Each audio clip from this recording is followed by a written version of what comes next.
Cricketers, we're all here. Or not. It's up to you. I'm here every week. The world's unfolding in weird ways. It's unfolding in all the movies and sci-fi that we ever saw. And that's kind of interesting. I can see almost all of us being deer in the headlights for that. But being here, coming year after year now, to let y'all know we've got something to do, and then to see so many people that don't, and watching as we get weirder and weirder and worse and worse. It's somewhat of a disappointment. And I think more, again, you think I'm talking to you at this point, get over yourself. I'm talking about us. Talking about our potentials, what we had for ourselves, what we built for ourselves, and who came along and stole it right in front of us, that we didn't say anything.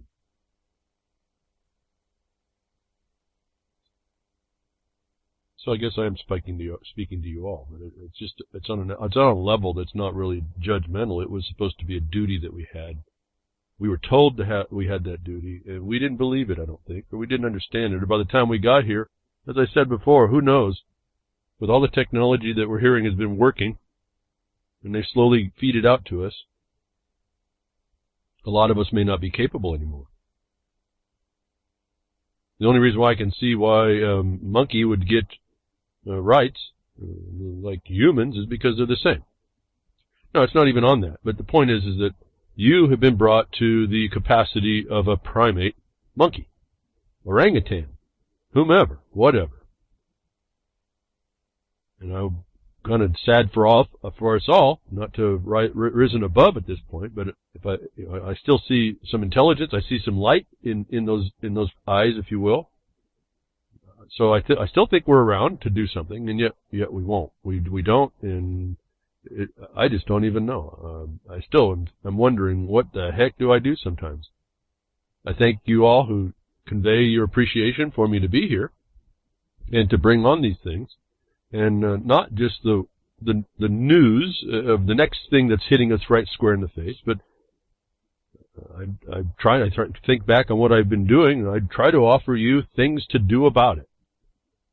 And when I don't hear much standing up, those of you do, I just am amazed at what you come up with, so that's kind of neat. I just really don't understand why, if we don't stand up, what kind of an example will we be giving to each other to empower us into literally smashing the revolution, smashing the wheel, the endless wheel that we have gotten, that man has gotten himself on.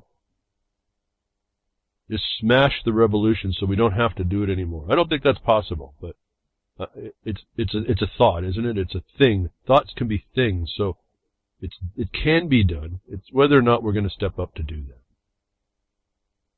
And I say, I've looked at this thing, and a long time ago I stopped judging people when they didn't want to fight traffic tickets, because I realized it was everyone has their decisions, and I ran up against my own compromise position.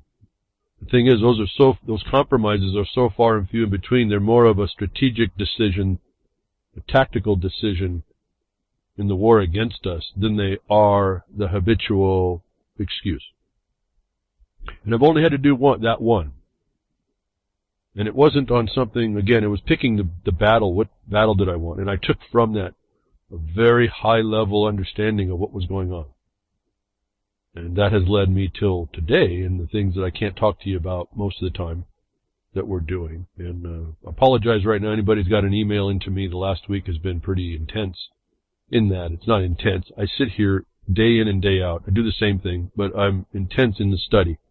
We're doing two strains of study that have become very technical in trying to figure out what some deceivers are trying to do on the one hand, and then what we are doing on the enforcement of our default judgment on the other.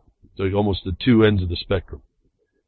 How the problem begins, and then how we're attempting to end it.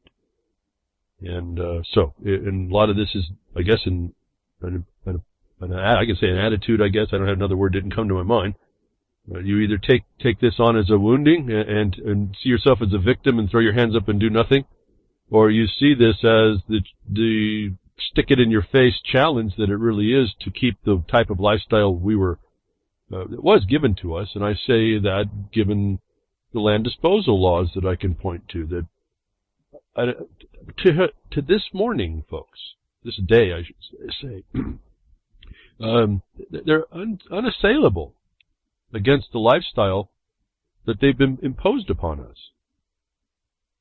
And so the analysis, to those of you who haven't got an email answer, and I will get to that.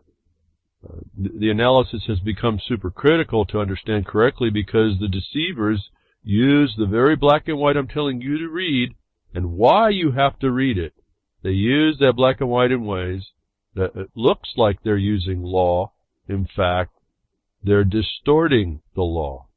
And you have to know the subject matter of your battle so well that you can identify those subtleties where no one else can.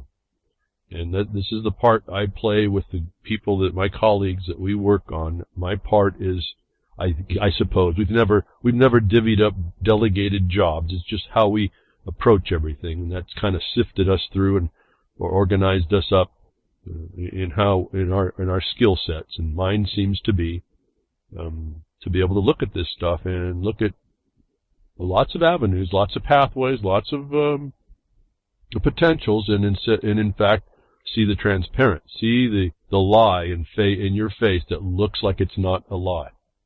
And so it does take a little bit of work, but as I said, I'm here every week and through the week. And again, I apologize for the emails I haven't responded to that would give you an answer quicker. They were on things that didn't need an answer so fast, actually, in a way, that I just couldn't take the time to answer this week. But there are times that I have to put away my view and really bore down onto certain things because the deception is becoming so sophisticated. And go look up the word sophistry and you'll understand what I'm saying there. Sophist. The sophist. We're living in the kakistocracy and the sophist.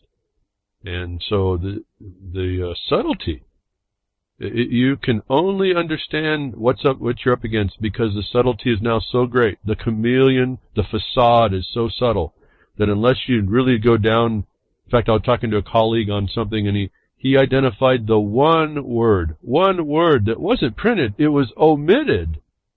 It was omitted. That changed the entire thing and proof that somebody, it happened to be an attorney, and happened to be in this land law, and they want to give the states the property, the public domain to the states, which is a violation of law. They left out one word in their promotion that changed the whole complexion. And I was happy that when he read it, he was able to pick it up pretty quickly, that quick. That it was an omission of a word that changed the complexion. That when you don't know to look for that word, and you don't read for that limitation, or that actually qualification, that it sounds like the deceiver is correct. And yet if you know it's omitted, and you throw that word in there, then you see how, in one word, the deceiver is who he is. And so it's become very critical. And I know there's a lot of people that don't like to do this level of thing. And some parts you don't have to. I've told you a lot of it. I've told you a lot of it to look for, so you don't have to do all that. But this is the style of war. This is actually a couple of the dimensions of the war. Since the attack comes through this avenue, this conduit, we have to know that conduit very well. We have to know how it's constructed, what it is, and it's multidimensional within that conduit. There's other conduits. And so it becomes a little bit of a work, but I tell you the fact of anybody throwing up their hands is how stealthily and it's giving you evidence of how intelligent. Well, they're saying they're only smart, right? How smart they are. But I'm telling you that they're easily defeated when you see that, and we have to stop thinking about how we used to address these things and address it. I say more correctly. I don't know what the correct thing is. We're in a war. You figure it out. And a lot of people don't like to consider that. I don't want to conceive that I'm in a war. Okay, but you are. So now you got to come to a level of truth, even in yourself. We have our own mental malware, folks. We've been reprogrammed. Our firmware now is being programmed. And as I get that, there's a transition for me now to get over to my tabs. I tell you, folks, this is getting on the broadcast, just setting up, it just washes my mind, and all of a sudden I'm into something else. But the thoughts just fly, and how to get you all to really hear what I'm saying, to work within what you need to do, identify what we need to do, and we all work together, even in, non-dependently. We work it. You know, my shout out to Solomon, as I said that because I haven't heard from Solomon for a long time. I hope he's okay. He's calling the Freaker's Ball. But let's get on to a little bit of what's going on and what they're preparing us for. And you can continue to allow this, and this will be in your. If it's not in our future, well, actually, those of us that are getting a little bit along, we may be part of this in a different way. We may be that that food source. But here it is now. And we've been talking about the making cannibalism cool. And I look at this little story. It's fascinating what they do. It's really cool. But is it, what is its real purpose? And always there's multiple purposes that can be running all together. Everyone can take a piece of this for their own. Most of it will be divided down into whatever the bottom line is for whomever. And that's just the way we seem to be wired. But I look at it a little bit more ominous, and only because I think it's better to take the more detrimental view than, I mean, who cares if it goes great? Then we're all smiling at each other. But if we didn't prepare to understand where this, what's going on and where we're being led by the nose because we refuse to take the ring out, then we may not be, we're going to be completely horrified when the time comes, when it's happening, and we'll be completely out of position. And we're getting close to that time. I tell you, we're really coming close to the time with the, they may have beat us to the end run because we weren't really stepping up. So here's a very cool story that came up, but it ties into what we've been talking about, this hybridization thing. And here's spinach leaf transformed. The word transformed always seems to pop up, folks. I don't know why, but there it is all the time in this global governance technocracy world. Spinach leaf transformed into beating human heart tissue. Using the plant-like scaffolding, scientists built a mini version of a working heart, which may one day aid in tissue regeneration. Scientists have found a way to use spinach, of all things. Popeye, if you've eaten your spinach, now you're going to make your heart out of it. Isn't that just amazing? Spinach. Now remember, they told us that a long time ago, they gave us this notice. Since I've been broadcasting, it's come up. They could actually build tissue, and heart tissue particularly has its own frequency. Once those cells are made, they continue to beat, and they have their own frequency. And they found out they can build those things, and they were, at the time, they told us they had a problem with the structuring.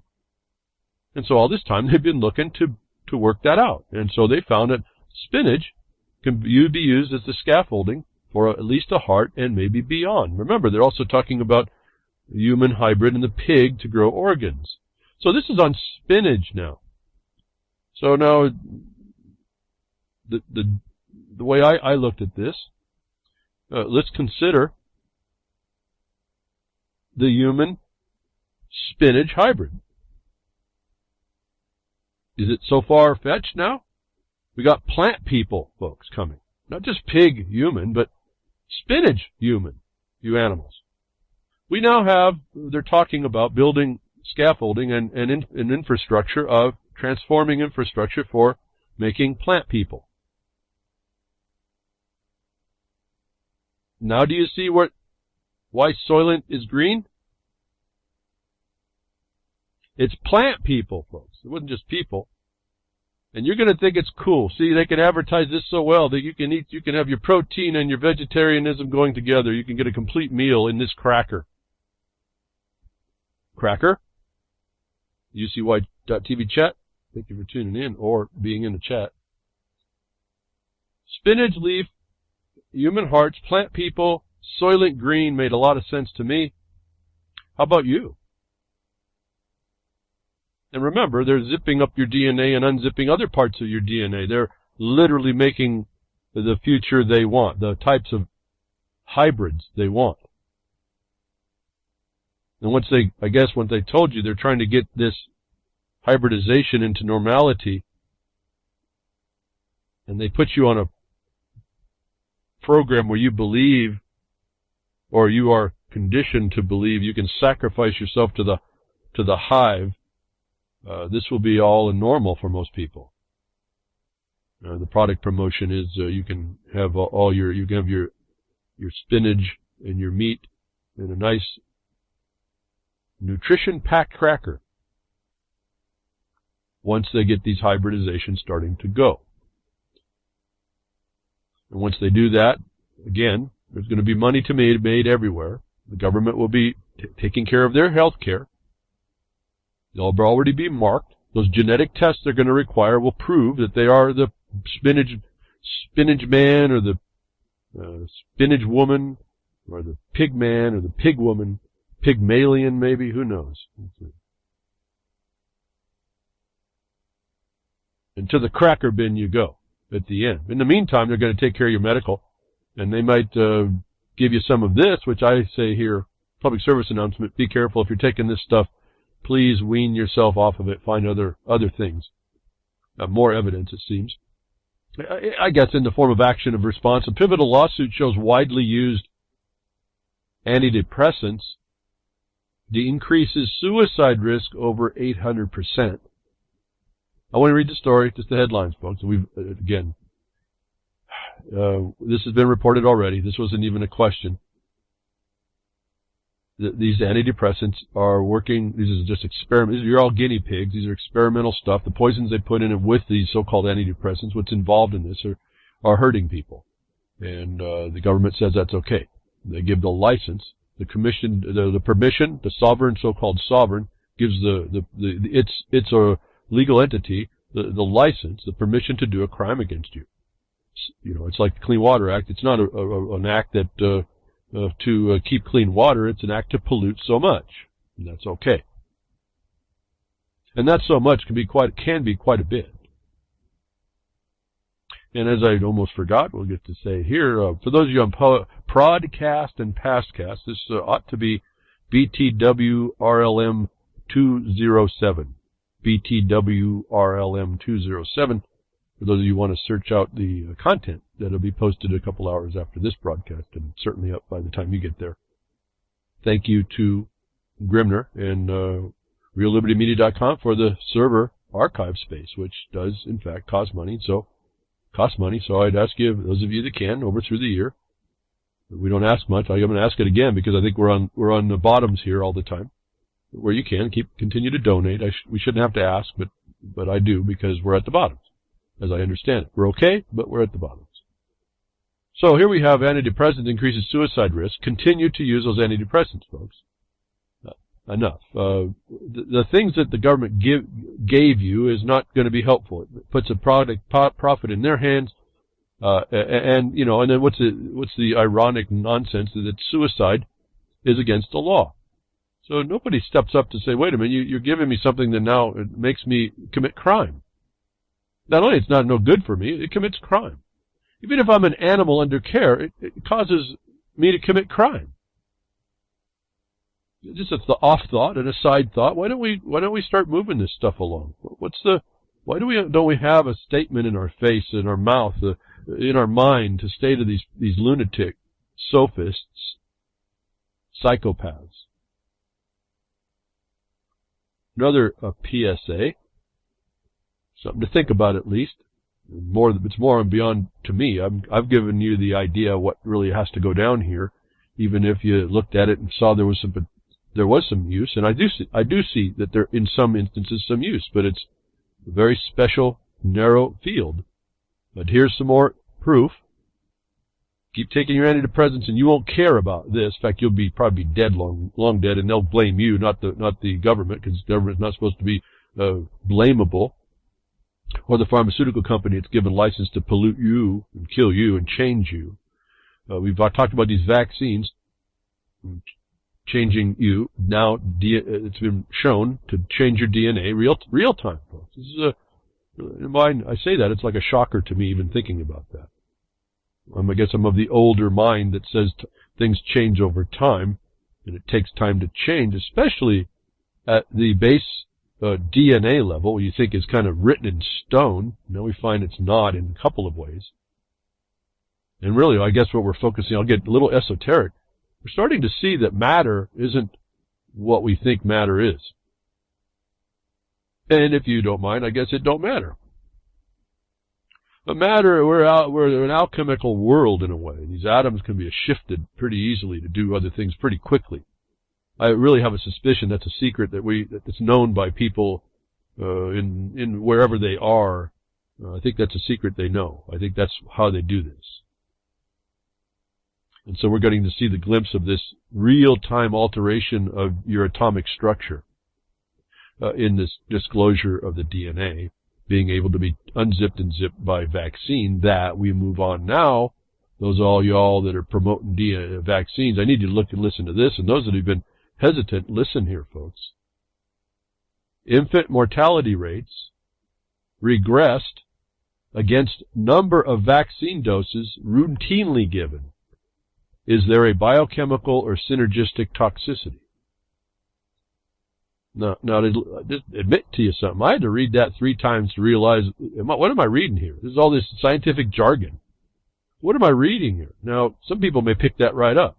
Infant mortality rates regressed against a number of vaccine doses routinely given. You have to go through and plug in all the regressed as a backward step for infant mortality, which means that statement, and I had to go through all this. For those of you that are quick like a bunny and understood that, I had to go through this analysis. This is a level of analysis I started to do. Am I really understanding what they're telling me anymore?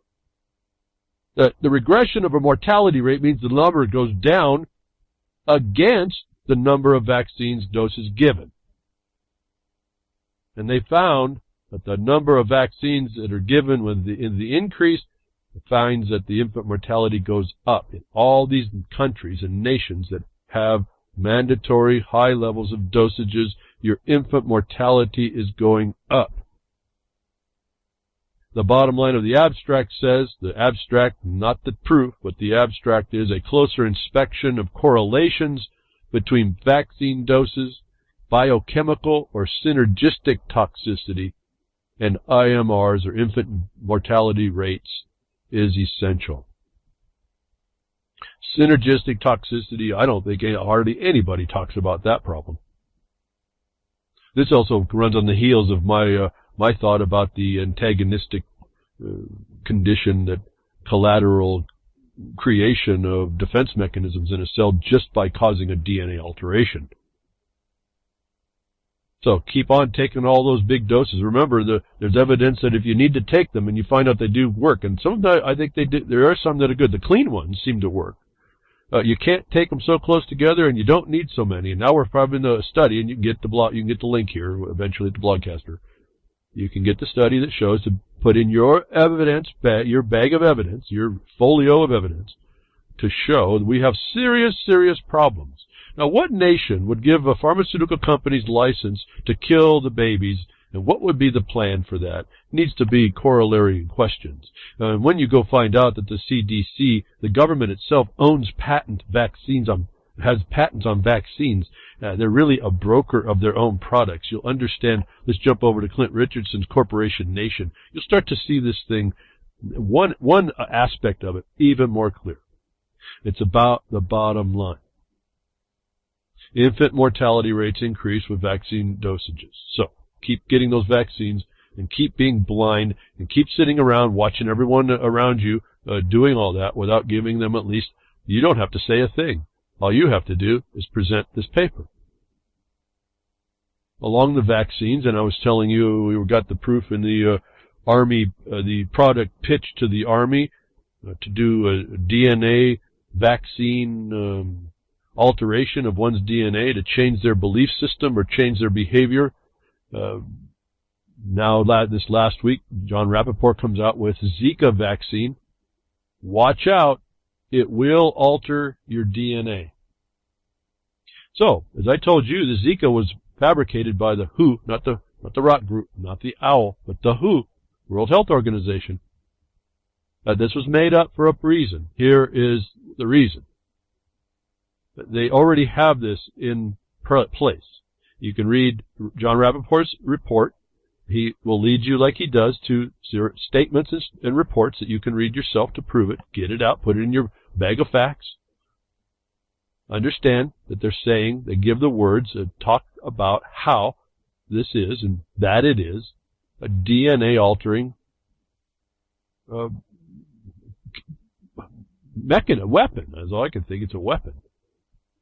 I won't even read it all. I mean, again, you can read all for yourself. I can waste time reading and if you're interested, you'll go to it after and you'll be angry that I didn't read, but you'll understand why when you start reading. You'll see the words for yourself. And those of you that don't care won't matter anyway, right? I mean, let's move on to the next thing that sounds interesting.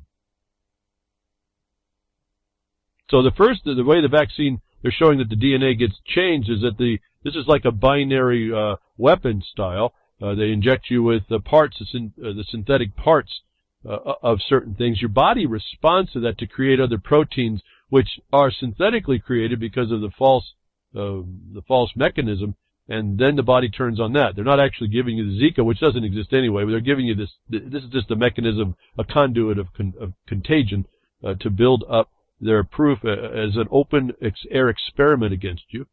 That this then combines, and then inside their discussion, they agree and talk to direct DNA manipulation in other ways. And then that came to my mind very clearly.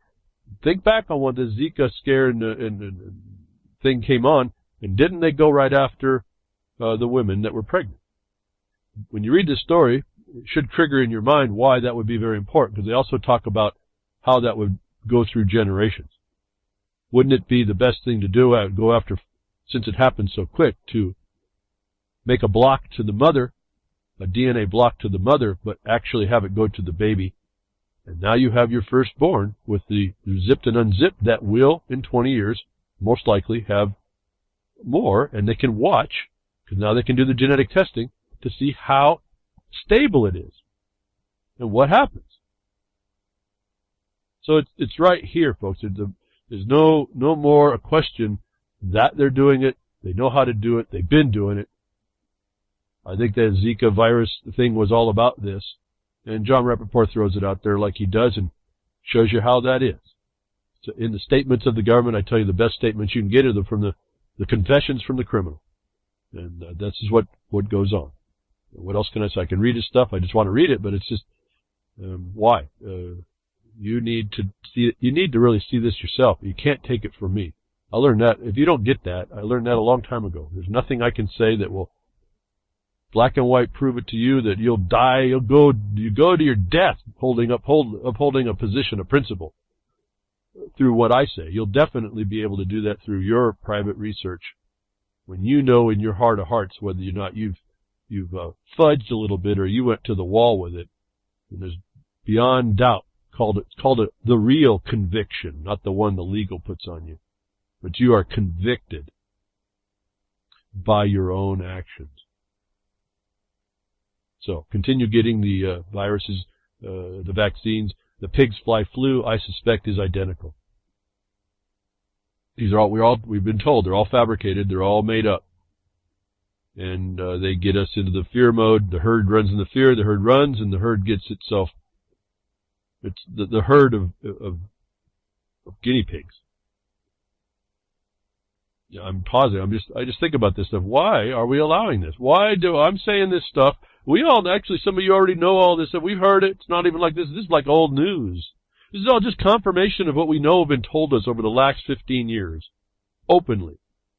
Not some of the stuff I found, by doing research 10 years before that.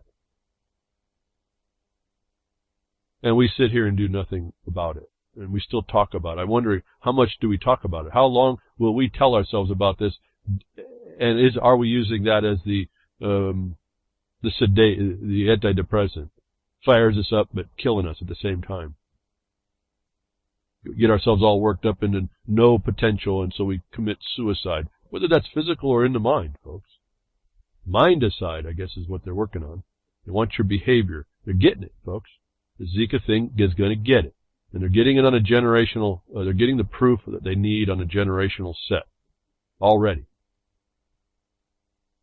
So so I got to transition a bit here, but here's Why are they doing this? Is the global governance condition, the behavioral control, population control, it's the division that they create in order to, the fear you run tactic, the social forces they put it that make you go at each other's throats,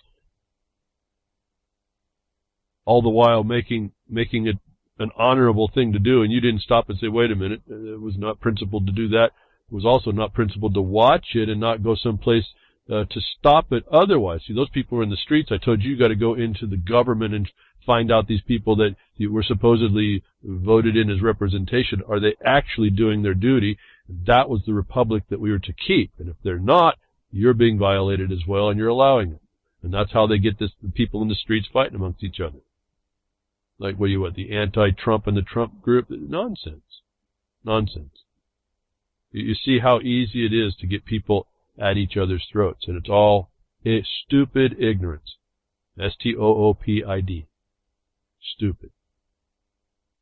And I'm telling you that I'd be hard-pressed to be able to tell you that these people haven't already suffered their DNA replacement. And this is part of the analysis. The zombie, I said before, zombie apocalypse is not going to be a bunch of zombies. It's going to be you not realizing you act like one. So we are looking at a bigger structure, a multidimensional attack. And I've been on the record here to say be careful on who's doing what and by what method, that we now have this concept in a way, I guess I can apply it to here, the false flag, where somebody, and it's in the data stuff too, where you can get if I can adjust my data to make you believe someone else did it, you think someone else did it, you focus your attention on them, and I'm the one that's instigating it all. The false protagonist, I suppose. You put it in your mind that there's a problem. They throw that out there that there's this, in this case it would be anti-Semitism. They throw out that there's a violation to some social justice, and lots of people come up underneath it, and we don't realize we're being led by the nose. In the way they're structuring this global conditioning and behavioral control and getting our minds to work, no different than they're working on the anti-Trump people, for as intelligent the Trump people think that they are. Don't get in the streets, folks. This is not the time. I'm just going to say it again, but you can't not do anything. You have to figure out where you need to go, and a lot of it's going to be local, and it's going to be very specific, and you can't take on the whole oyster, so to speak. You can't open it up. You may need some help, but you're going to do little bits and pieces here and there. But you're not going to sit back and do nothing unless you're just someone who just going to enjoys just complaining, talking about how bad it's been getting all this time. So they have protagonists that are false protagonists. We're hearing that even in the virtual world. The data world is the same thing. You're seeing now the tools of how they're taking us all down. Preying upon our fallen nature. This story came in, it seemed to me all together, even though it's a little bit of a jump from the Zika and the infant and the medicines and all this other stuff. It's not from the context of this is another technocratic tool, and focuses possibly on who's part of the whodunits. That an Israel-American teen is arrested for making Jewish center bomb threats worldwide. We've heard this scenario over and over. To me, it was evidence of how easy it is for us to get persuaded away from what's really going on and being led by the nose. I wanted to call your sense to this because it's what they do everywhere. This is how they get you messed up and on the wrong point. I'm going to diverge here a little bit. And I don't know quite how I'm going to answer it. It's not just a thing that's just come up here in the last 2 days. Again, there's just so much to think about. Like I said, the miners are the microcosm of America. The failure in the miners is going to be the failure in America. I see the correlation pretty clearly. That there's been a discussion, there's more and more legislation to stop miners, the producers. This includes just miners, but it includes anybody who is a producer. And they're doing it by wrong laws, and they blame the wrong people in order to get the sentiment built up. But the response from the miners has been to complain about the injustice instead of going after the cause. And I would have to say then added in the law, show that there's a basis for the injustice, not by speaking to the wound. We walk around wounded all the time.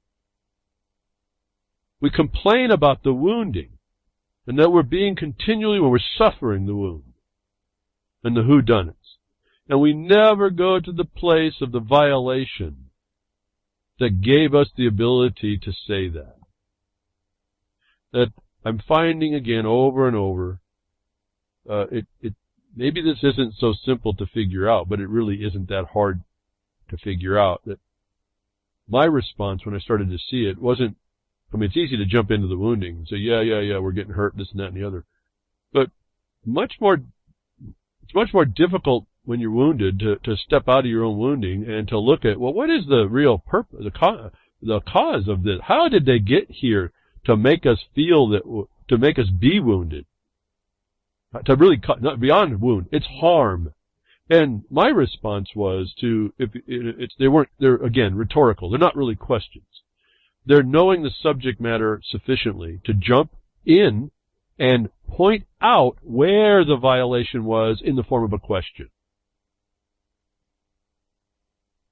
That if we don't start learning that, how to do it that way, because you're giving the answer in the question is the point, without saying it's the answer. In other words, someone takes your question, and if they're going to answer it honestly, which you then find out pretty quickly who they are when they don't, they have to give you the answer that your question already stated. So you're not asking a question. And you're pitting their violation and their omission to do the law, their own duty to do the law against them, instead of speaking in the woundedness, speaking and making general dismissals of things, like I hear so many people also doing outside of miners when they start talking about things about government and what it is and tax and all this stuff. This is nonsense statements. There's a form and function that goes on. There's a condition and statuses. And if you divorce yourself from all that reality, even though it's legal, the legal reality, even if that's a fiction, you don't get all this, and you don't understand how to put that together, you are left without a foundation to work from. You put yourself on such shifting sands and shiftable sands, it's not even worth discussing any further. Get back to this. Israel-American teen arrested for making Jewish center bomb threats worldwide is a condition that we hear all the time. It's almost like tied to the FBI telling ignorant people that really don't have the capacity, mental capacity to get the FBI takes opportunistic pleasure in making the people that don't have one and one together in their mind very well to go buy stuff that they think is going to be a bomb. It's a setup. And we don't then turn and we don't take an active role to point out and go after those that are creating the setup, which creates what? The false, which is creating the excuse that they're using to harm all of us. As I was saying I say it regularly.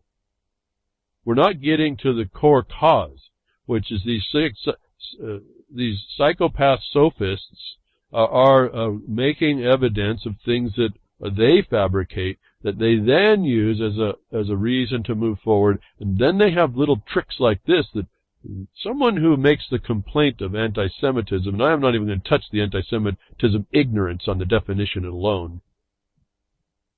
You jump into the Israel Jew, the Jew did it here. Well, yeah, an Israel Jew teen did do that, but that's like the false flag. And no one points out that the system behind that allowed this. Oh, they caught him. But this is a condition of one of the weapons that's used against us, and it's not just limited to the Jews. And I say that really hesitantly.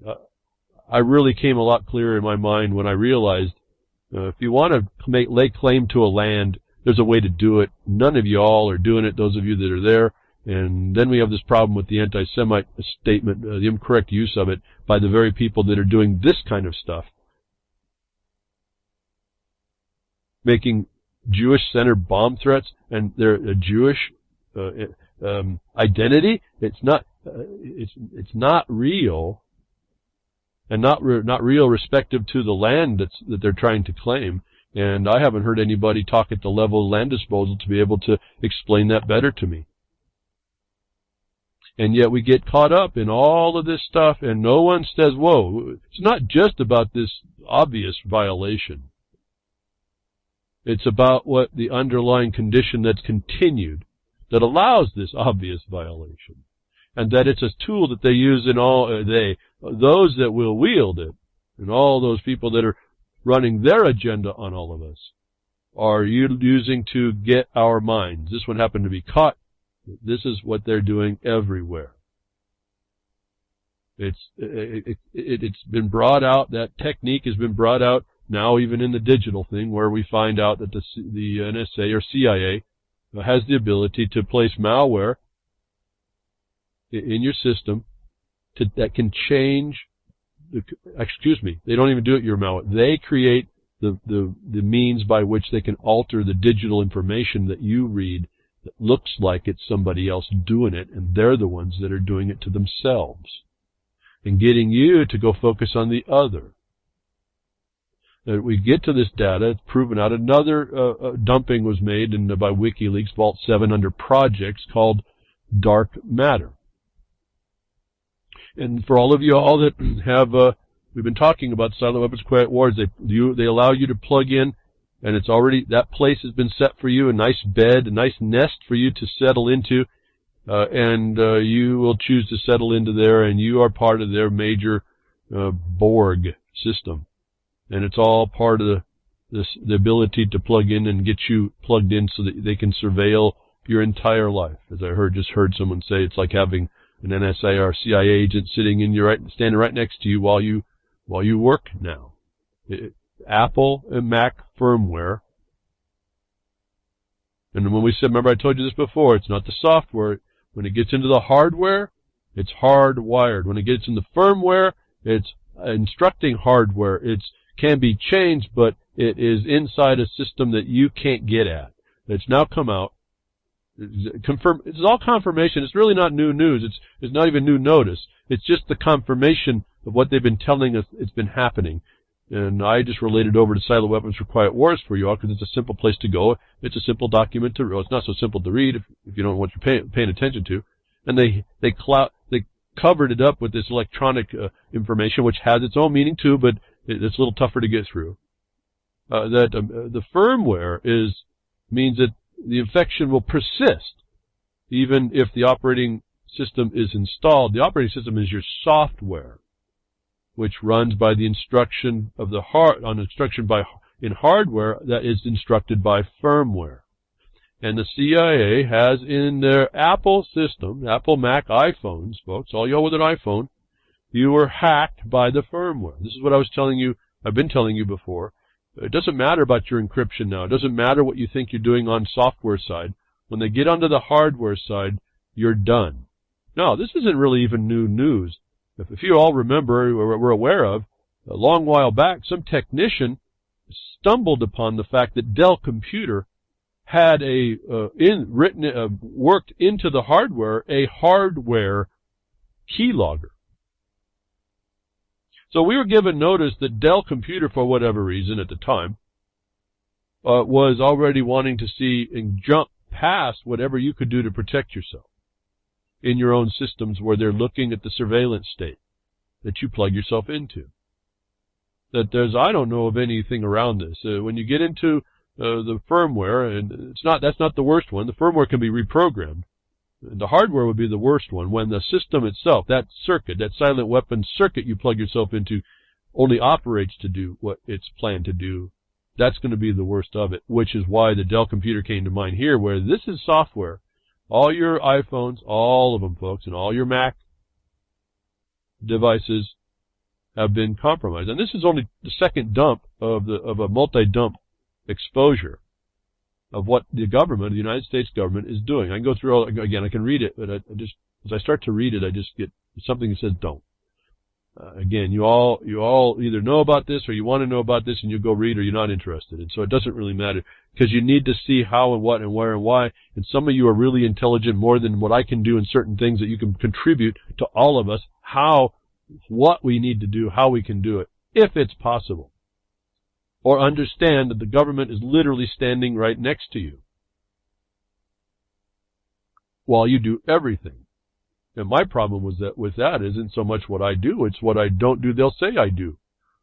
It's what they'll say and then omit to say that gets us in trouble. Remember, I told you that one word omitted from this statement that was made by an attorney to support the state land's ownership of public domain. The omission of that word, if no one knew to look for the omission, you wouldn't have seen it. And he sounded perfectly right if you just read it without that. So omissions are serious transparent to us. And so we have to learn again to see the transparent, the things that don't exist, the silent in the sound. The music wouldn't be music if it didn't have pauses of no sound. So it becomes noise if it has no stoppage to sounds, frequencies. And then if it has certain types of patterned breaks, we call that pink noise in that regard. So that's programmable noise as well, but it's again noise. It's unintelligible unless you know it's going on, unless you know how to look for it. And this takes a greater awareness. And I'm hoping that a lot of you haven't got that vaccine that made it so it's going to be a little bit harder for you to see all that. But going on this WikiLeaks dump, second one, your iPhones are done. Folks, I told you they're concentrated evil. And it's like, part of this is they want you to get you to give up, and part of me wants to, but I still have to function. There's still a war to have. All of our communication, listen, in war, the biggest deal was cracking encrypted communications of the enemy to find out what they were going to do so you could be there when they went and done it, or stop them before they did it. And so this is a serious condition, given that we move forward. If you're not going to, I guess it doesn't matter. Keep sending them all your pictures and your views and keep typing and this and that and the other. The extension story on this Vault 7 was WikiLeaks Vault 7 leaks claim CIA bugs factory fresh iPhones. What was interesting is a follow-up story talked about how they got into the industrial computers. They actually created a place where they were able to get all the shipping, and particularly in imports and exports. And they would literally unpack the equipment. They would redo the firmware, put everything back together, put all the stickers back on that you thought were perfect, right from the factory, and they'd ship that stuff out. And so the receiver didn't even notice that the machine had been messed up with. And so I guess the point here is they're even into the supply chain. And there's another story on that with how the NSA tampers with U.S.-made internet routers. That's not the CIA by this story. That's the NSA. Again, we were told that it was doable and can be done. It's now confirmation it's all being done. Now, I guess my bigger point here is not about the surveillance and that we have to be cautious. At some point, you can't be cautious with that. You just have to go ahead and do what you have to do. But where is our mind settling? In giving up that we can't do it? Or should it be on the fact that they're doing this has become the violation?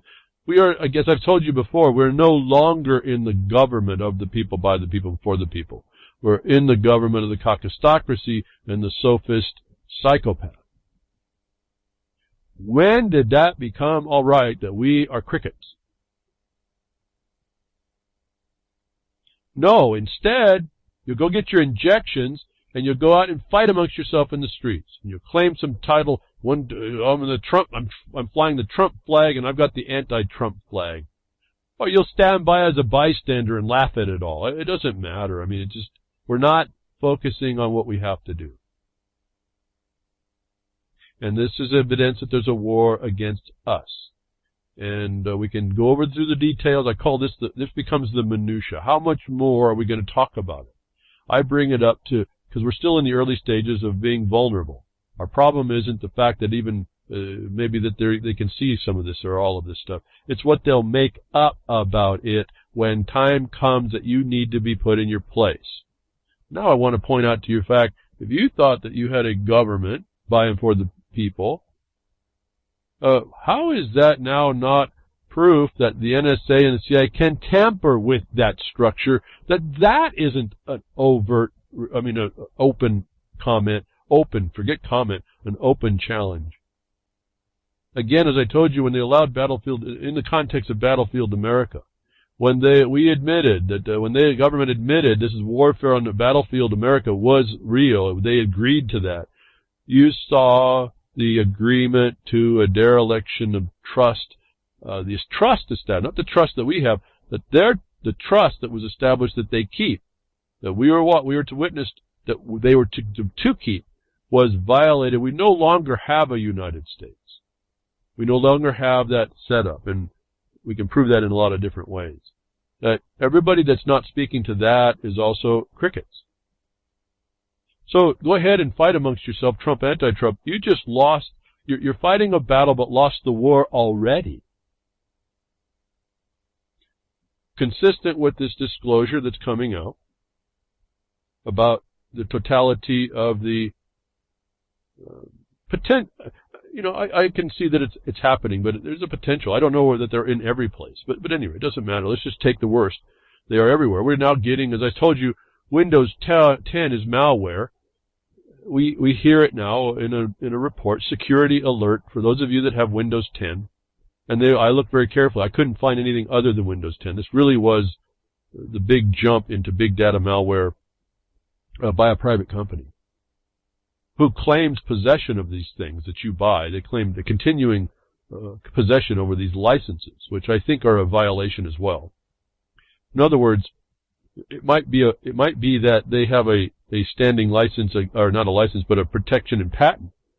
But the patent didn't extend for them, although they would be the owner. Once they sold it, it's pretty much out of their hands to the product they sold. Now, you would be limited at that point by their patent, not to being offered by a license, which is why Linux you should be adopting Linux in any regard anyway, because it doesn't have this condition. But that when you got it as a consumer good, I use the word particularly good. It's not just being nice. It's good. It's a good. Now, that should say a whole bunch, but go read. That's a UC. For those of you UCC aficionados, you know where I'm talking there. Then they are pretty much done. Otherwise, they didn't really sell this device to you. They keep this license, and also gives them the ability they claim to do what they do. But in fact, all the patent that they have right to was to keep you from producing it commercially in competition with them. So I'm not here to maybe work through the analysis and all the law that's built up while everyone's been looking at their, typing on in the chat room, using all these computers while their lawyers were in court making all the law they needed to protect themselves. But Windows 10 is quietly logging every keystroke you type and sending it to Microsoft.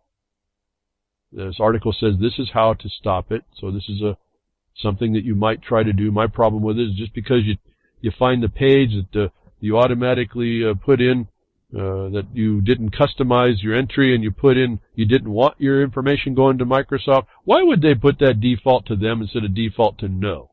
First of all, should tell you a whole lot. But when you do that, do you think it's actually happening, folks? You think this is just a little monkey movement they make you do? What allows them to? What makes you say that your little mouse click slider change is not going to be overdone at some point when they want to go back in? But so your Windows 10 is quietly logging every keystroke. That's a software keystroke recorder, and it's going. And their lame excuse was that they want to make their artificial intelligence and their grammar correction, grammar utilities more functional. It to me is not a reason to be able to do that anyway. But they're claiming to own your system because they own that software. And at some point we have to address that as well. But you're being told the companies and the government have been in on it. They're in on it. Now we hear, without question, the confirmation that you are being surveilled at all points, at all times. And the government likes it and believes in it and supports it, because those so-called the things that they make out, these critters that say they represent you, obviously don't when they support the system. Certainly we saw it in for true, folks, the NDAA, indefinite detention without due process. Crickets. Senate votes to kill privacy rules guarding your online info.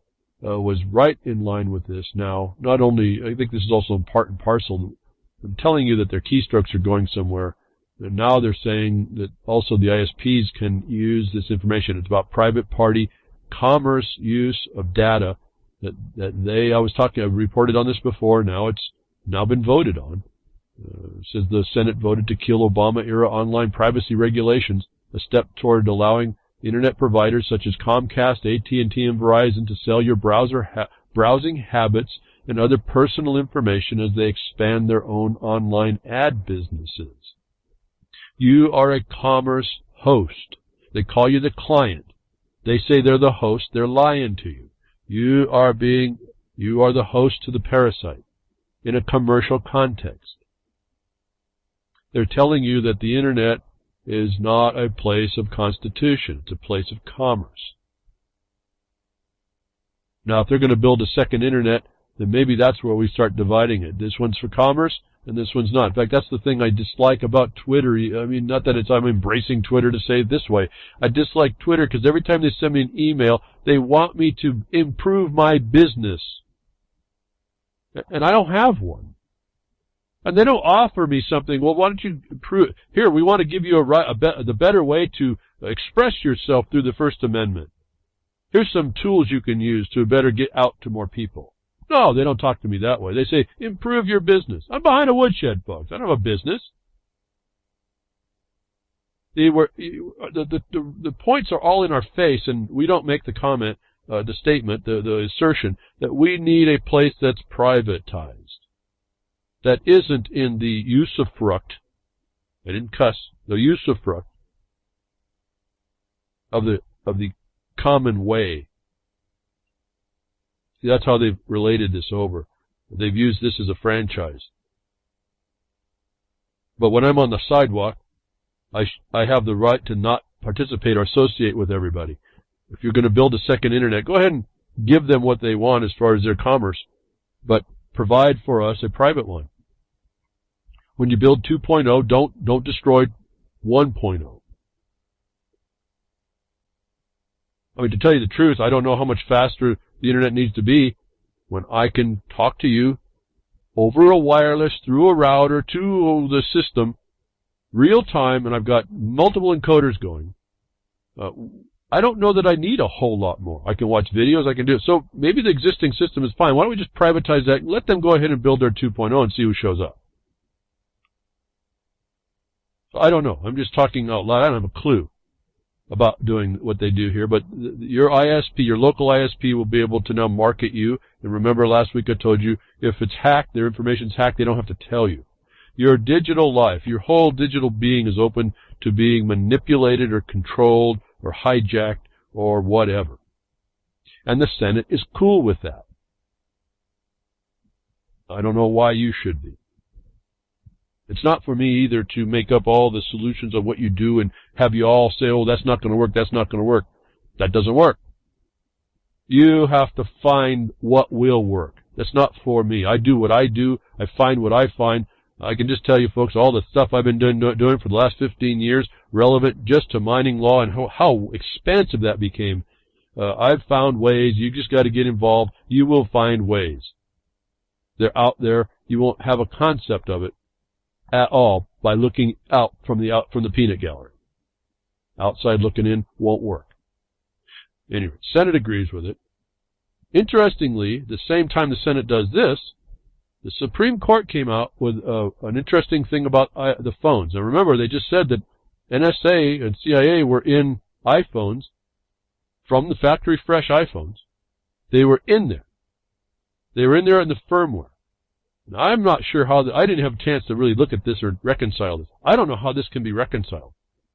That doesn't show that that was a violation what they're doing there, which you should think that it was, notwithstanding any reasoning. That the Supreme Court just ruled that cell phones cannot be searched without a warrant. Remember, the government was pushing that the cell phone, and there's been a couple cases that said that the cell phones, at least for TSA, were accessible. Now, I have a question. This case doesn't speak to the Border Patrol, and I have a question about that. Have they made the border literally that non-constitutional space, which means that most of the people in America live in that border area up to 100 miles away from every border is supposedly this non-constitution area. Now, I don't agree with it. I'm just saying this is what they tell us. The Supreme Court just came out and said that police need a warrant to search the cell phone of a person. Now, understand the distinction, but let's not get caught up in that. A person who has been arrested absent special circumstances. A unanimous Supreme Court ruled Wednesday. Modern cell phones are not just technological convenience. With all they contain and all they may reveal, they hold for many Americans, quote, the privacies of life. Chief Justice John Roberts wrote, the fact that technology now allows an individual to carry such information in hand does not make the information any less worthy of the protection for which the founders fought. Understand, he's put us on a war footing at these levels of the rights, folks. See, I found this to be almost ominous, but it's clearly stated that we're dealing with some very basic constitutional principles. That police must get a warrant and have special circumstances. Our answer to the question of what police must do before searching a cell phone seized incident to an arrest is accordingly simple. Get a warrant. I want to relate that now to the Border Patrol and your travel and all this other stuff. And my comment to you about challenging the administration of this, and I'll remind you of what was his name? The professional troublemaker, Jonathan Corbett. I want you to hear that because he's been the most consistent website about this and being all over what his intention is to make this thing better. And I tell you to go use the administrative side. If it's true that given this is true now, not if, but that there has to be a warrant, and you have to have it with probable cause, this is something you would put into your at least administrative communication.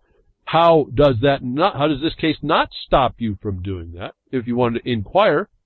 Or while you're there, citing the case, you better know the case, but citing the case and say, what's the point here, folks? What do they have to cite under this standard? They have to cite the articulable basis, don't they? We haven't used that term in such a long time. It's been washed out. I couldn't even use it up until today. It's not like I've been holding this out. That didn't come to my mind until right now, so it shows you how quickly this stuff comes to my mind as I'm thinking about it. If get a warrant on a cell phone is required now, what's the articulable basis? Because he talks about that special circumstance that causes you to be subject to. Maybe where you get that NDAA answer, or not. That's up to us to find out. Why? I don't know why more of you don't get excited when I talk about this stuff, to jump in with both feet, start running on it. Here's another case for you. Get a warrant with specific circumstances is the requirement. How does any cop, any TSA have right to impose upon you a demand? And how have they been getting along with it all this time? You understand, as I've told you, there's an inherent power in each branch of government, given its actual established government, which is probably evidence of its non-existence. That they have the right to check, they have the power, the inherent power and obligation and duty to check immediately excesses. That the Supreme Court should actually have clerks looking at the laws coming through, and when they see an excess, they pick it up, as they say in courts, on the court's own motion. They pick it up within their inherent power to shut down these things. The failure that you're seeing is, to me, a violation of the government as it was established. is something I've just offered to you to start to say or think about to say, and say it, write it down, not just say it, not just type it, not just to show people how much you know or how insightful you might be. Go somewhere and put it in somebody's face, nicely, with a smile. And then insist on the response.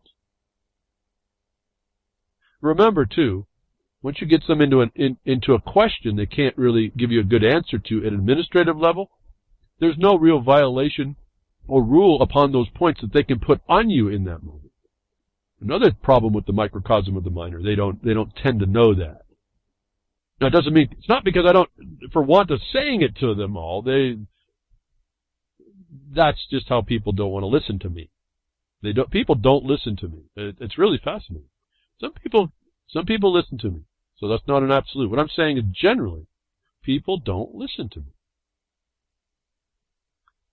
I'm saying that with all neutrality. It's not up for me to make you listen, but when you're not, I know what I'm saying. I know what the value is. And for everybody that professes to be libertarian or whatever, freedom-minded, free-minded, whatever title you want to exalt yourself to, if you're not taking the batons I'm chucking out at everybody to run with, you're not doing it really. It ends up coming down, it's been real difficult actually. You just keep plugging away saying the same principles over and over and over, and over years you watch people just destroy those principles even though they've been stated. And one day they finally have to admit, well, that was right. And you know what? The only thing I care about is that you got it. I could care less. I don't like that it took you so long, but that you got it. That was the point. Now, let's go do something with that.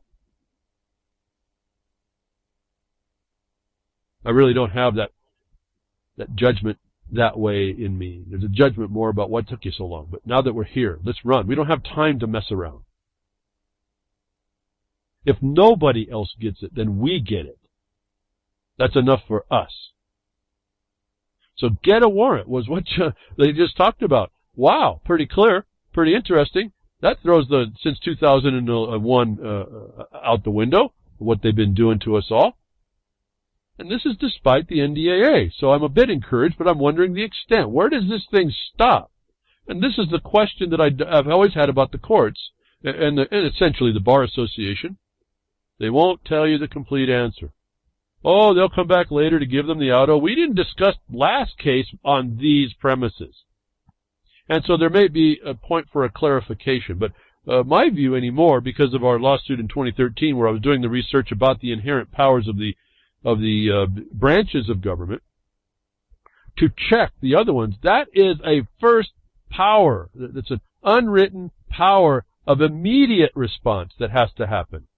That I felt that if they were doing what they were supposed to do as a duty and obligation to all of us, to keep the republic as they're oath-bound and honor-bound to do, that they would be looking more at each other than they would be looking at us.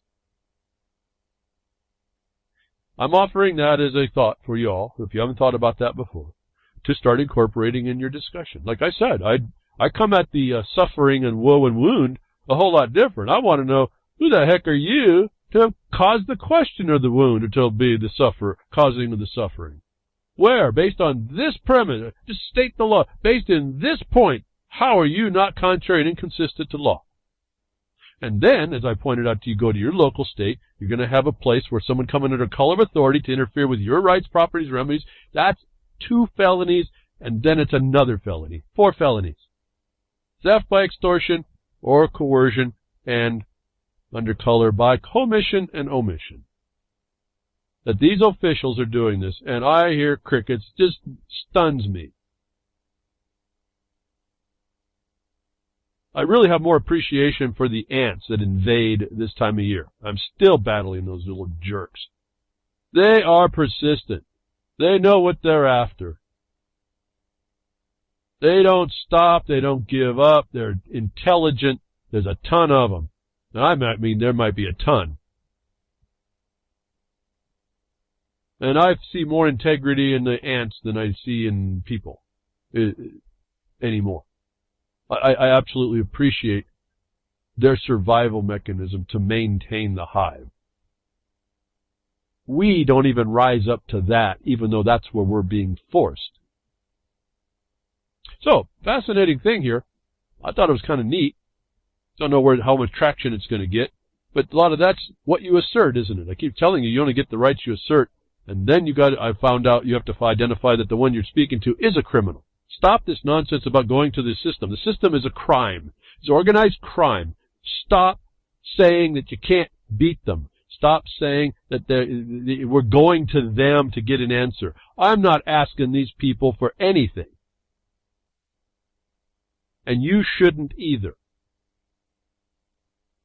The problem is what the response of a criminal, psychopath, sophist, warmonger, organized criminal will do. That's the next thought you work before you take your step.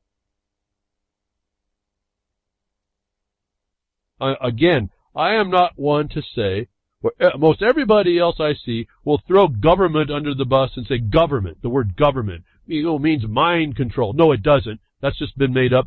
Maybe it means something somewhere at some other time. For our purposes in that jurisdiction of politics, it doesn't mean that. But they throw government as if government, this illusion, does anything. They throw it under the bus. And then that's the world, that's how they see the world. Everything is tainted by that view. In fact, it has nothing to do with that. And I think at some point that becomes an excuse. You wallow in your woundedness. Is that the title to the broadcast?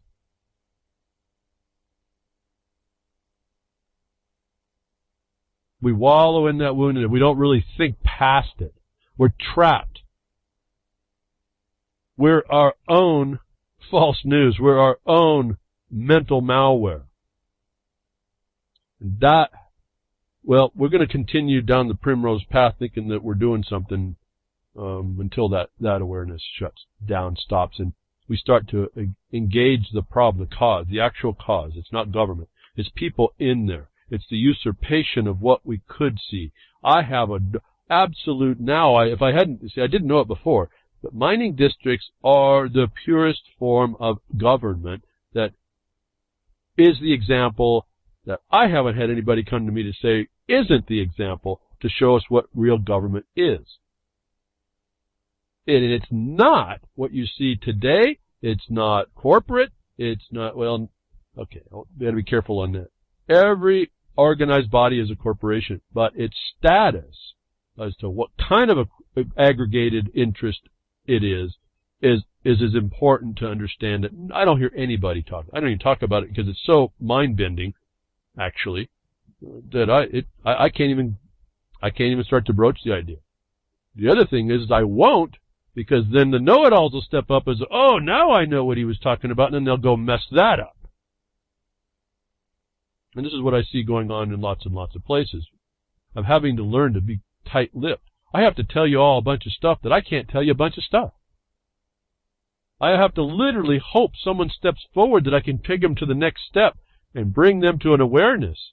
Because I can't tell you the answer because the enemy is listening and they will use it before you get there to dissuade you from it. Like we're seeing in the Mining Association. And I'll name them. MMAC is doing that. The Minerals and Mining Advisory Council. They are leading the miners by the nose of their ignorance into the stinking abyss. And it takes somebody like myself or my colleagues that can see, that know how the law is actually supposed to work, to see how subtle the deception is. The words they use are just so close but not on point of the law. And that pattern, those things that they avoid, the silence in what they don't address, tells us where they're coming from and how they're moving this thing along, which allows us to go down the trail a ways, give us some time, go down the trail, and build our studies, our research, and then build our defense in the future. But I can't tell you today, because if I do, they'll change the path. These people only do enough to get past your perception.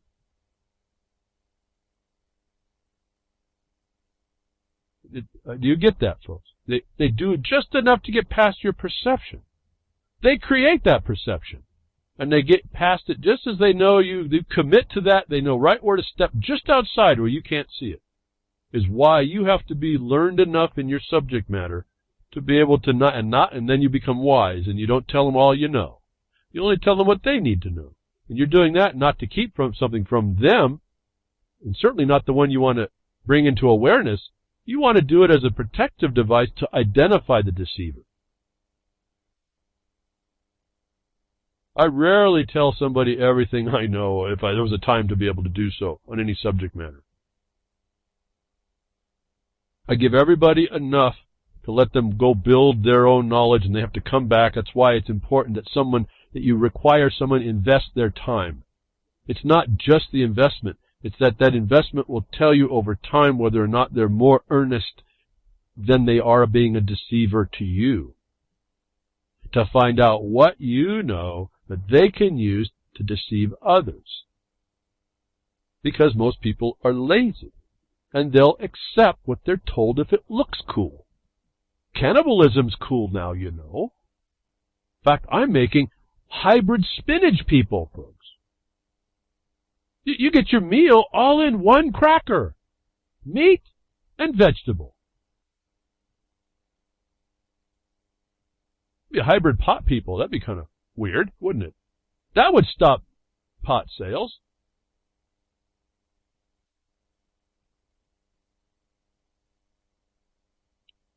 What do you think? We can work this all out, folks?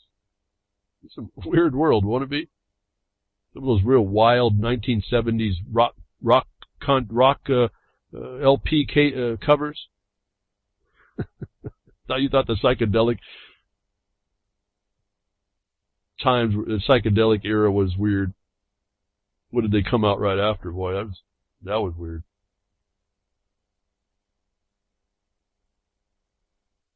Get a warrant, they say. Fantastic. Something still works. I'm actually partly surprised to see this. But something still works. It took someone to fight this as well. And they did, and we get the answer, get a warrant. How is that going to now work out? Of all the violations you've heard, I've reported on them, you see out there that comes along, how many now are there? You need to take this case, I'll read it, figure it out, that what it applies to, how it applies, and find its most general application, and have this ready for someone who wants to investigate your electronic stuff.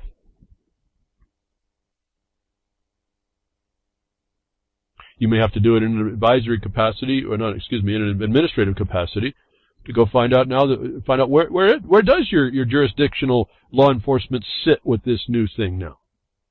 Don't wait for the Border Patrol to answer.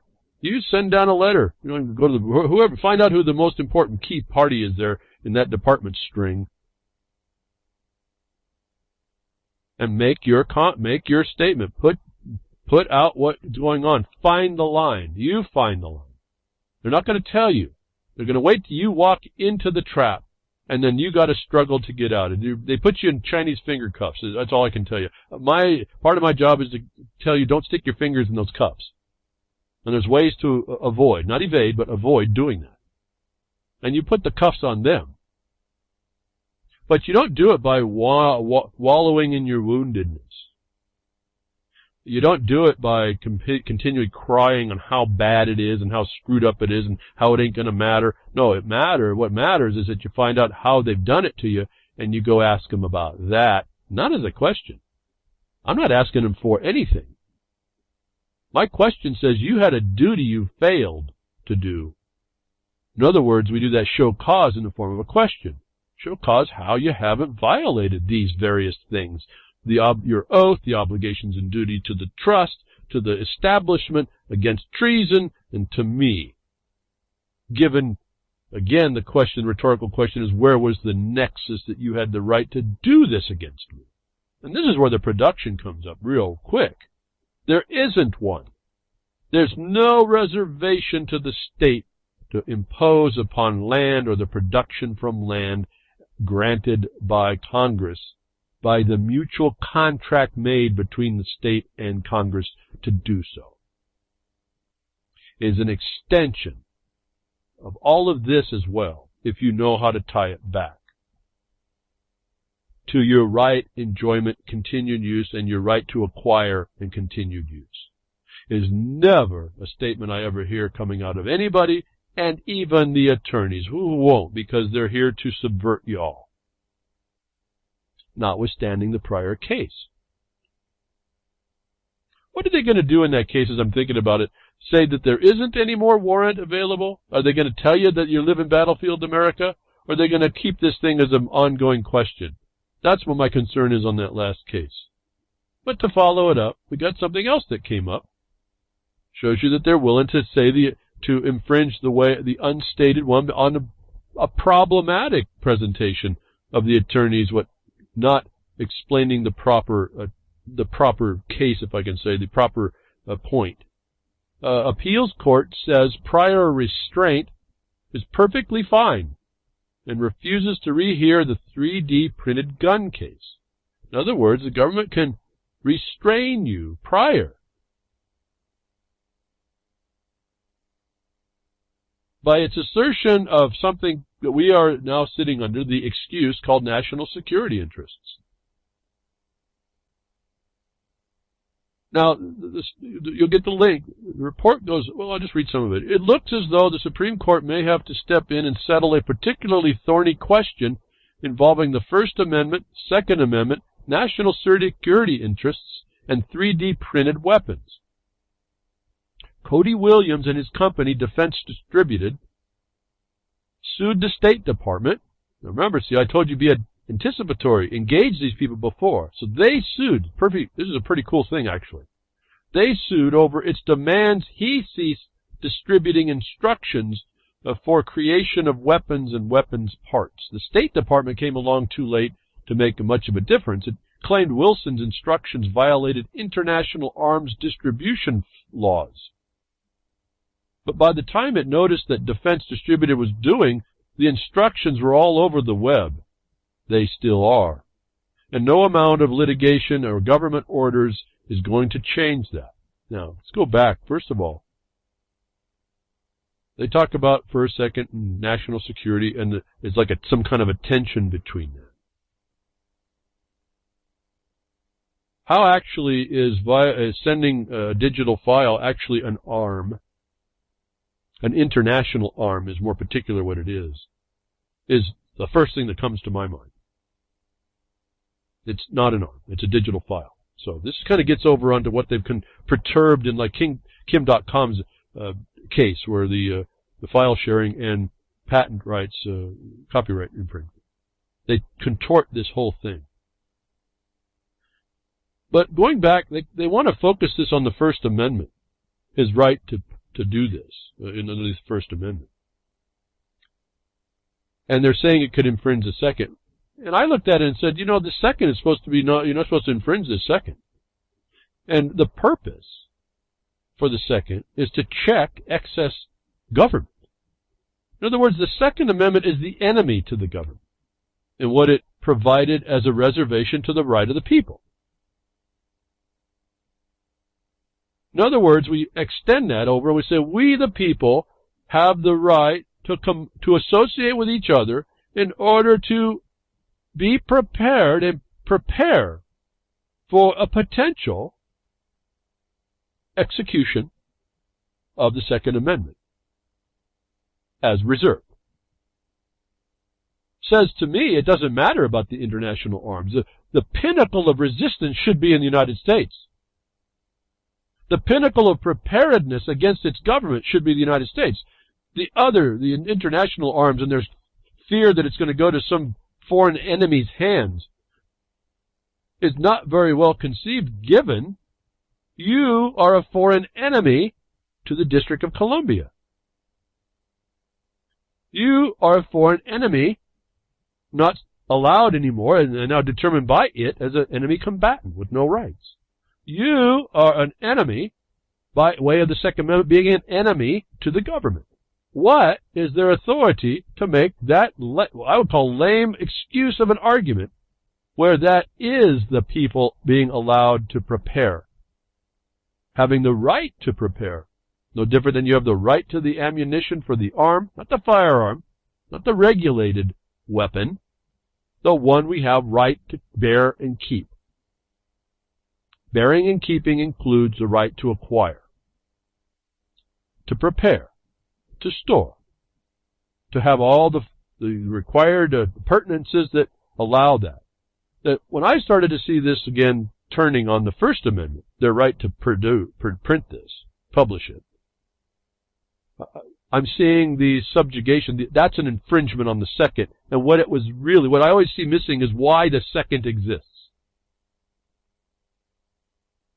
I also see missing what our real status is in the way the government is violating us and we've been crickets to. And the reality that the states are foreign to the district of the United States. This district has declared you to be an enemy combatant. You, the people, have the right to bear arms, and you have the right to make sure you have arms sufficient to stop.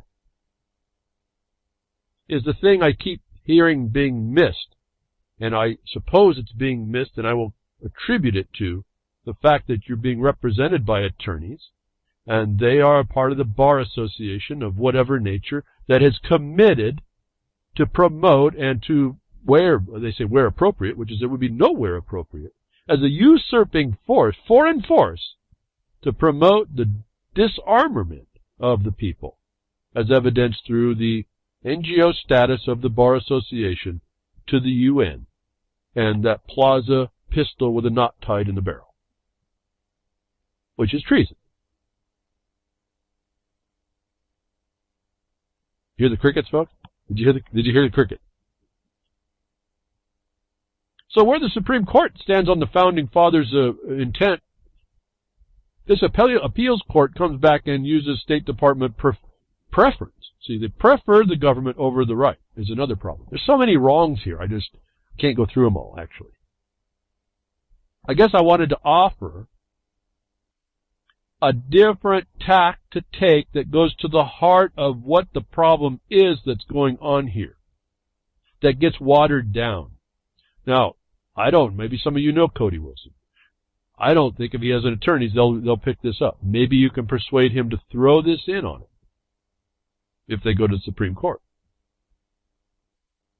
If not, prepare your mind. When you have to define that the wrong you have to make right is where you're being infringed, consider to throw these in.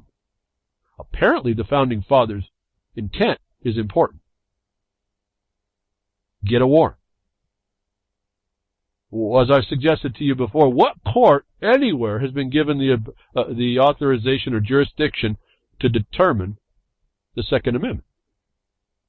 That determination power is an infringement because the people have the right. It doesn't say the people that are that are not felons, that are not mental people, that shown some sign of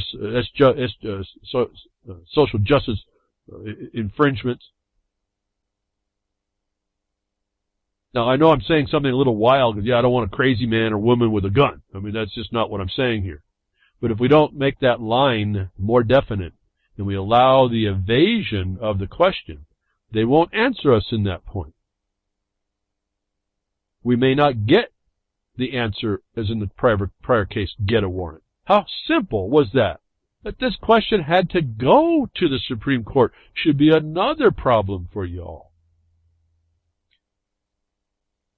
I can't very well say right now, the court's no good, because they just answered the problem they really shouldn't have been before and shouldn't have got here, but they answered it in the right direction. If get a warrant is still valuable underneath NDAA, we get to steal everything, and NSA surveillance and CIA surveillance. Folks, do you think it turns on all that? Do you think that you have enough in Vault 7 to show that the government is completely committing treason? That there is no excuse that the FISA court could give?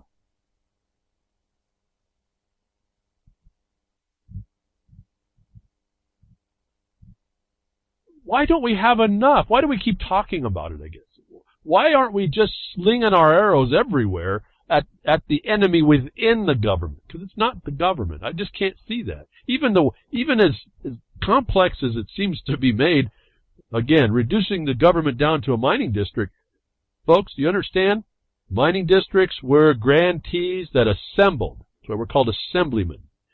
in a thing called a district. That's a corporation. It's an aggregate under one interest to protect the property owners. Remember, mining districts, these were outlaws before the mining law. These were men and women that were outlaws, formed their own government that became, at least in the West, the county governments. This is not as a government. Oh, that's another thing that came up. Oh, this is a pseudo-government. Yeah, okay. Oh, excuse me, quasi-government. Quasi, the Latin. Do you want me to give you the real good Latin? Quasi. Quasi-government. Nonsense.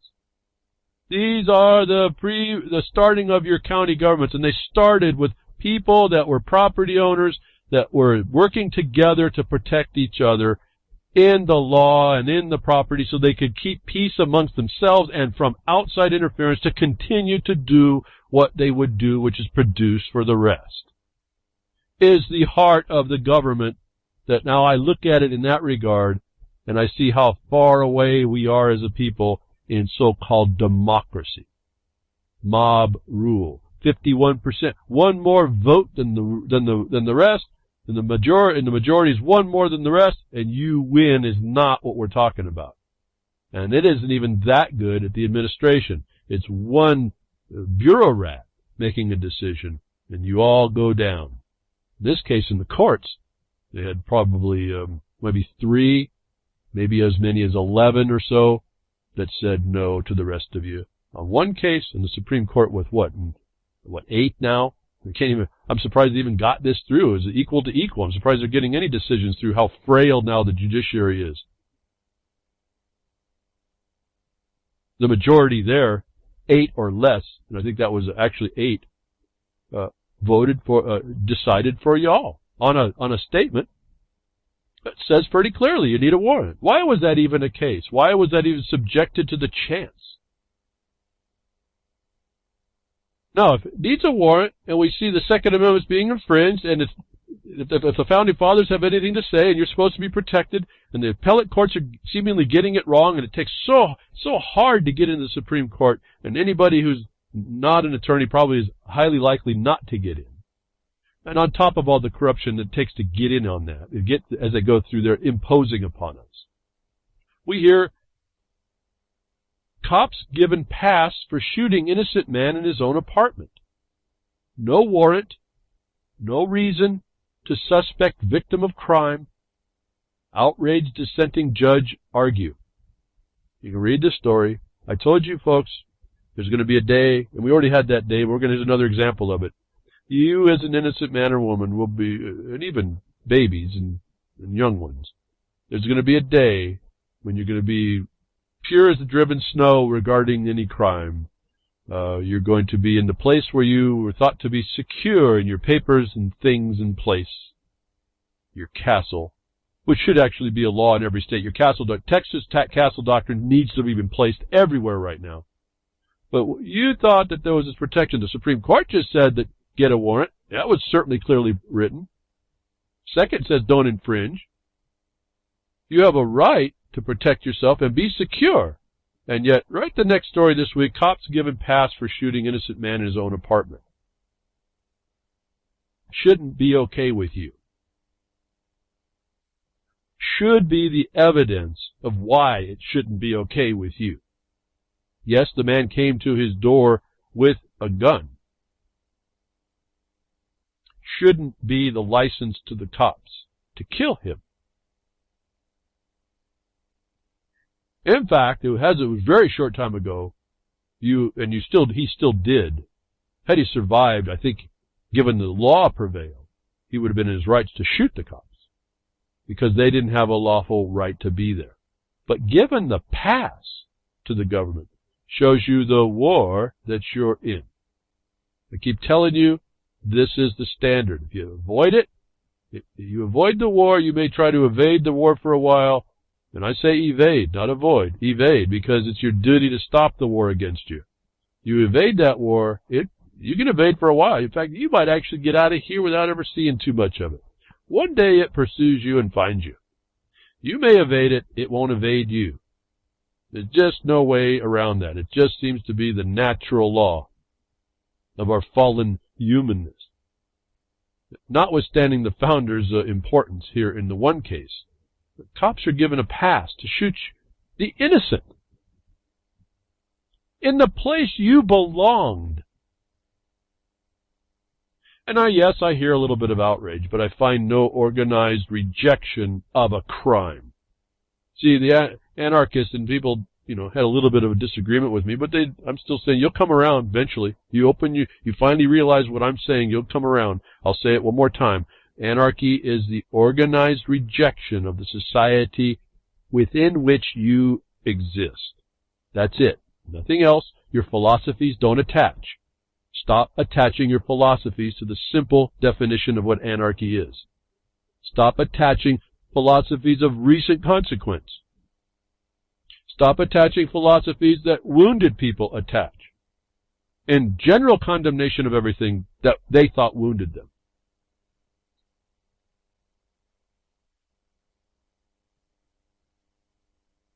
Start rejecting what you have to reject. It's the lawlessness of those that have usurped the government. That's not being an anarchist. Your rejection of this violation is not anarchy. When you finally figure that out, you'll finally find that there is no war going on more than your perception. You're at war with a reality perception, and you've given too much to those that were the criminals in the thing that was duty-bound to protect everybody.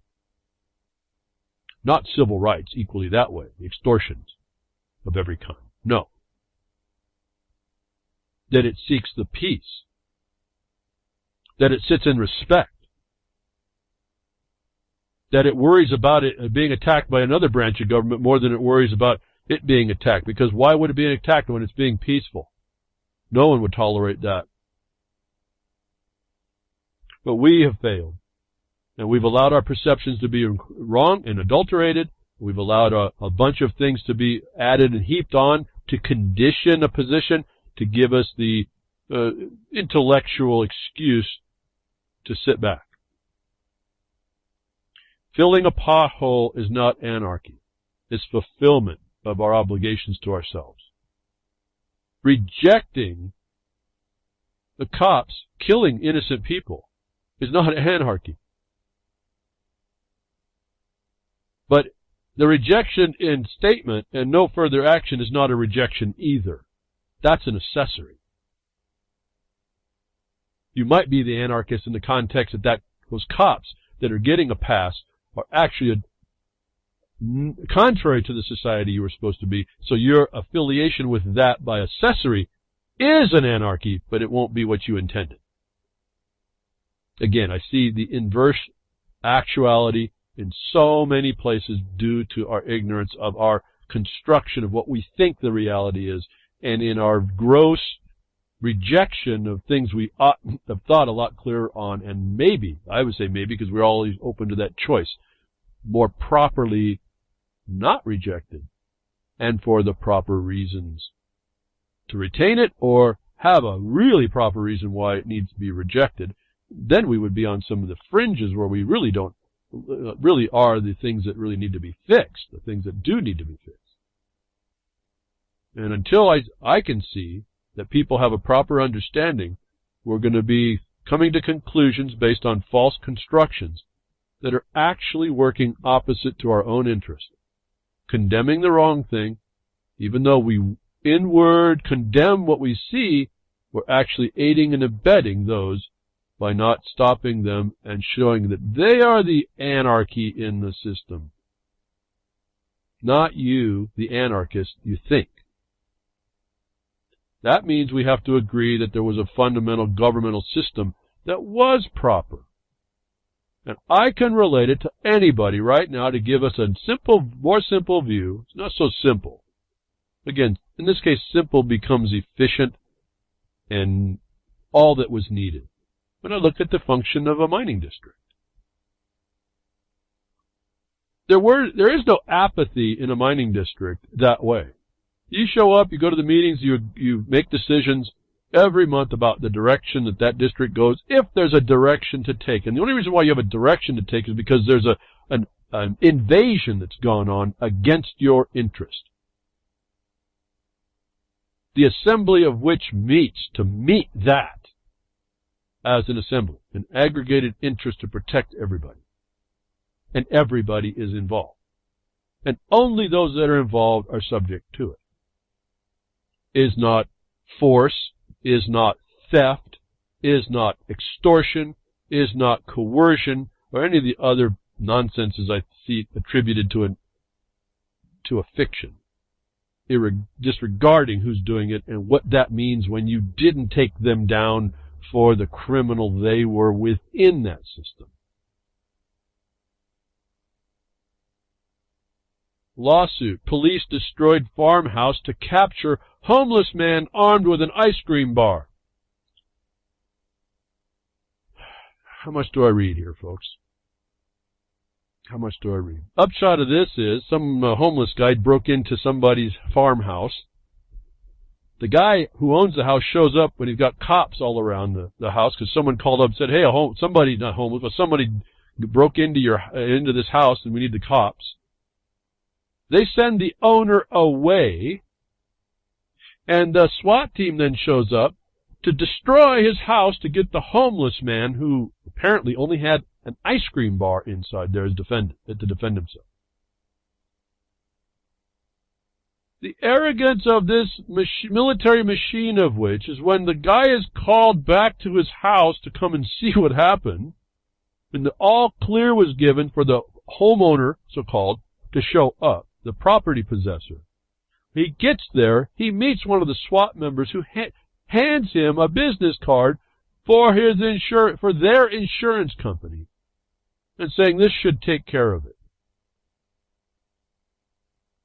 Then they find out, because it was a rural area, they call it rural area, nobody was witness to this, and the owner of the property was gone and not able to witness it. They turned this little break and entering into a training seminar with all their toys.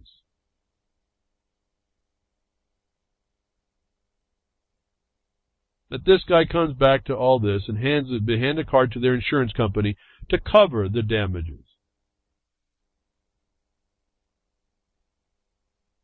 Is the extension of prior restraint, but certainly not in the context of get a warrant.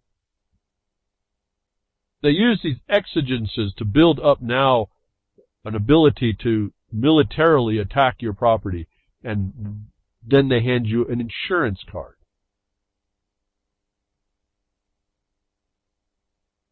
Can't be all right with you folks. And if it is, well, we're done. And pretty well we're done. The lunacy is so apparent, it's more like a joke now. Flipping you a card, just like flipping you off. Here's the insurance. Take care of it.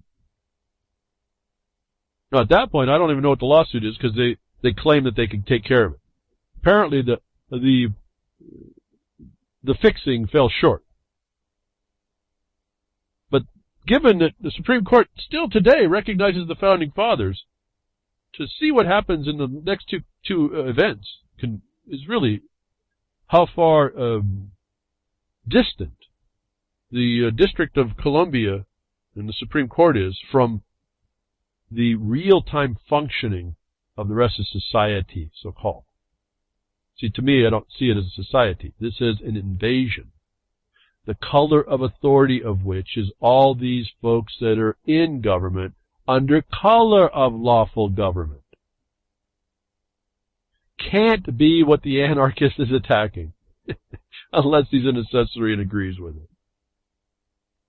It's what we attacked, the people inside. We referenced and agreed to an existing Republican form that was not fulfilled by the people who usurped it inside. We agreed that the government was okay. It was the ones inside that were no good and to a very high treason level.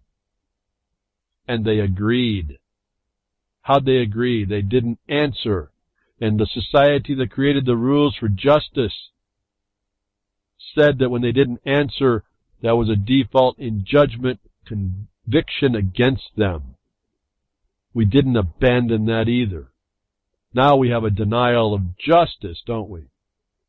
I've always told you folks, I've come through the international law. I started there, I don't know why. I was guided there, I don't know how.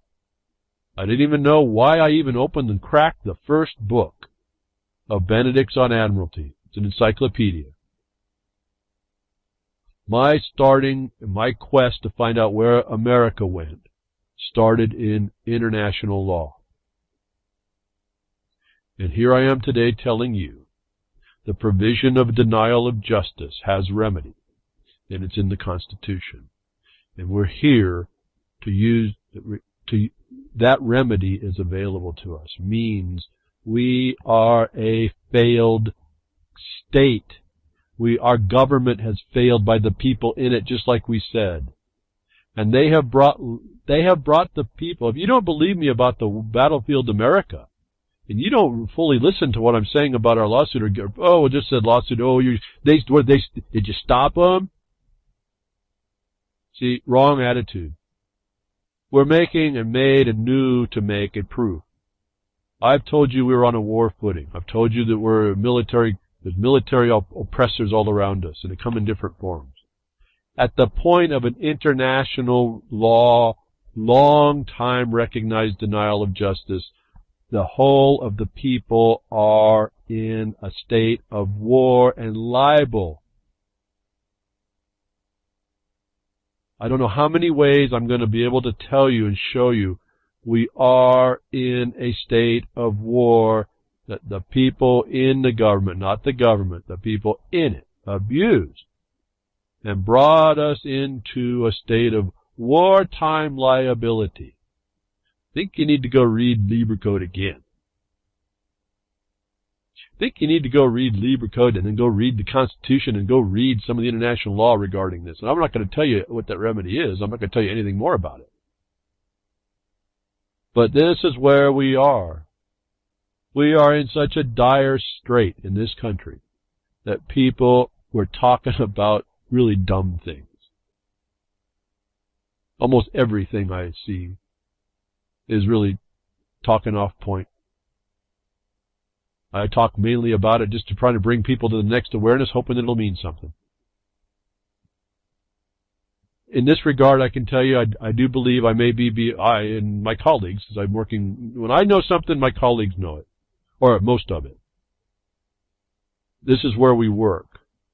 Really are in such a obscure place. It's completely foundational in international law. The Constitution reflects it. It sits right there to do. It means something that we're doing this and doing it, and knew to do this. And if you're not listening to what I'm saying, you're missing the entire boat. All of the stuff I talked to you about this notice is really the notice of the fact that we proved in 2013. Not because we made it up, because we knew it was there. Not because we won on the merits of our argument, because we made a case that didn't admit to any other defense than what we had stated, called beyond prima facie at the point of default. That the people of this country, America, so-called, are liable to the war footing they've been placed in. And I hear crickets on that. If NDAA indefinite detention, if 2011 taking down the towers, if Patriot Act, if all these other things haven't exposed it to you. We are so ignorant as a people as to think our discussions, continuing every day, discussing how bad it is and what's going on, mean anything in face of that, and how far we're missing the mark. MarkOnTheBeast@yahoo.com. As I think about that, we're so missing the mark on what's really gone on, not going on, gone on. I really wonder about us. But still, I sit here to study, to move that forward. I myself am not an army sufficient to take it all out. I and my colleagues have to rely on another way. And it ends up being the most peaceful route, apparently. And I'm happy with that in a way, if I can say I'm happy. I'm pleased about that at some level, that we've been able to move this along in the construct that was set before us, notwithstanding anybody else's opinion of government. The construct that was set up, the establishment that was put there, does have these things in it that have been and are in international reflection, and you see the failure of that too. Remember, the United States District of Columbia went and destroyed, went extrajudicial. It destroyed even in the international order. I keep telling you this stuff. We are in such a high-level moral failure. I almost can't describe it, but I know it's there, and I will not agree to admit to it, other than to say it needs to be arrested. And anybody who wants to say, well, what's that going to get you? I don't know. What do you know? What do you know so much that you can say no? And isn't your no and your denial or your challenging anybody who tries to move forward an accessory to the high treason? We talk about pitchforks and torches. Yes, that at least. And I don't even see that. That someone comes and makes an excuse to make a training exercise over someone's farmhouse, over something so piddly as someone breaking in as a homeless man they knew, actually, eating an ice cream bar, and no actual response, and then the gentleman has to go to court over the question, really is a major problem to me about us. Not for the man. The man's doing what he can. But we've allowed this nonsense to go to this point. And if you don't see the military consequences of that, I don't know what to say more. And I don't know about anybody who would deny or challenge what I'm saying. And especially when you have no other comment than to either ask me inane, irrelevant questions without point, without focus, or just spew opinion that has I can tell, has no basis in a foundation of knowledge at all. It's what you hear. It's like I just ran across an affidavit, so-called. I read the affidavit. I've told you folks, be careful on what you find. There's supposed to be a proof of sorts. I got to the third statement. It was supposed to be a maxim of law. I still can't find that maxim. It doesn't exist. It was made up. And people suck this stuff up, absorb it like it's gold, like it's going to save y'all. And it's just the fodder that you throw yourself out to be. Instead of sitting back and saying, whoa, let's really work this thing out a lot better. And when those fails, you all say, see, it didn't work. And I'm telling you, yeah, that was predictable. It didn't work. It was handed to you like an iPhone is. And we don't respond to it. We don't respond in a way that makes any sense. We don't create our records. We don't make the records official, and we don't stick to it. We aren't that so-called proverbial, although they were never in the Proverbs, the proverbial pit bull, which we've had an extensive discussion like this was going to get us anywhere, extensive discussion in the RLM chat about that a few weeks ago. Can't get through people's mind. Pit bull's not a breed, but there's a lot of people that say so. I'll bet we'll get that argument now happening again. Why? Because we'd rather focus in on this little stuff that doesn't really mean anything to anybody. When you have a Staffordshire or a Terrier breed dog, you know they're not pit bulls if you're not a dog fighter, which dogs can be fought in any breed that's capable. Just so happens a couple of breeds are the most perfected at what they do. Why? Because that's what we needed for them as people when we used their services for us in the past. And then we blame the breed. Okay, do I got to get disclosure? I've had two. Mine weren't pits.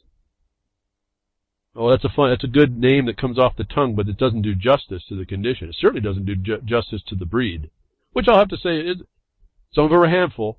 There's no doubt about that, as any dog is, in depending on temperament. I've found a lot of small dogs that I wouldn't want to be around. They're just not a good temperament. They just don't work. Anyway, we do always seem to focus on the wrong thing. We seem to talk about all the stuff that doesn't really make any point, while the military is destroying someone's farmhouse, while the NSA and CIA is in you, looking at what you're saying, possibly collecting up whatever they want to do in the future to show you in a chat room that you actually said this when you didn't say that at all.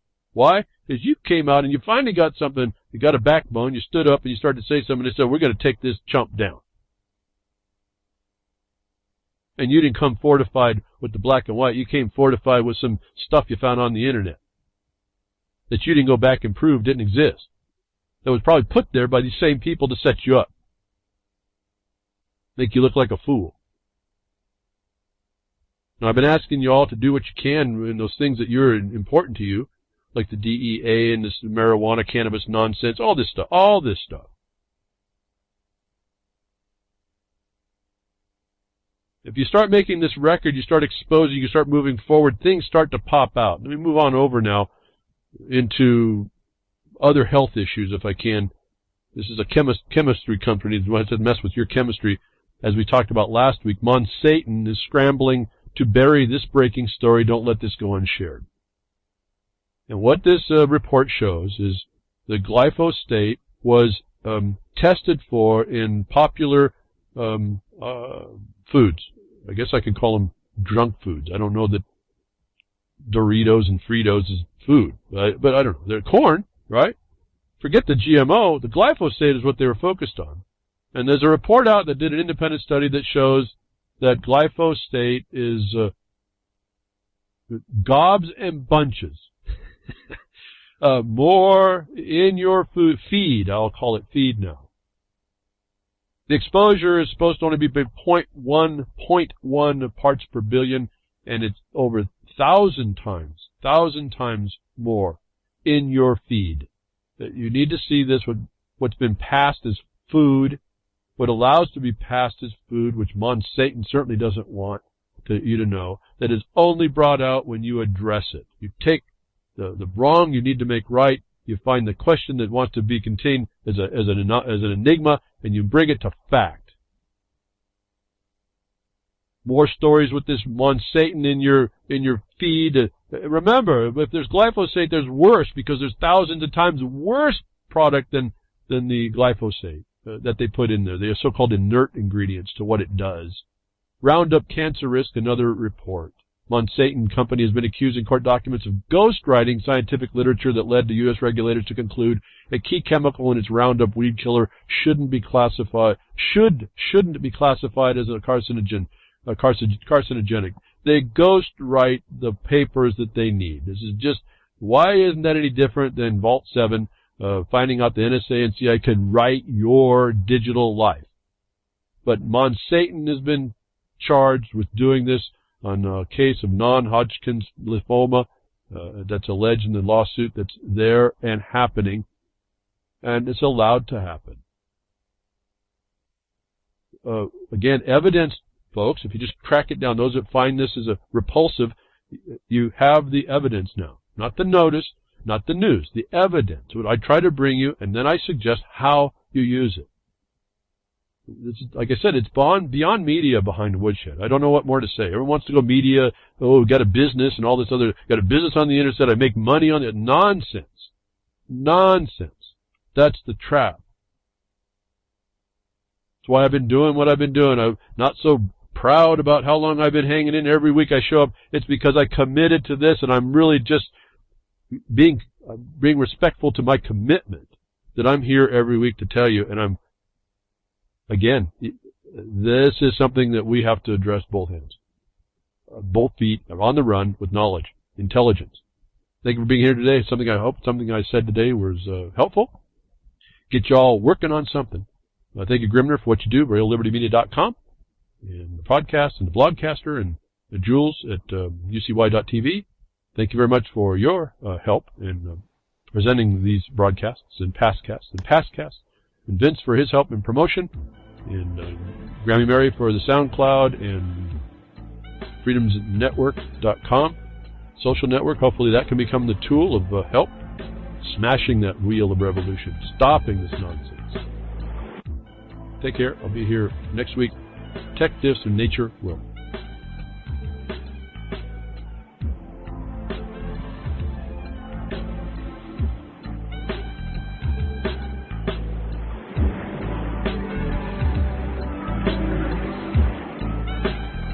Well, that's another lesson. I hope with today's information you can take it to those that misbehave.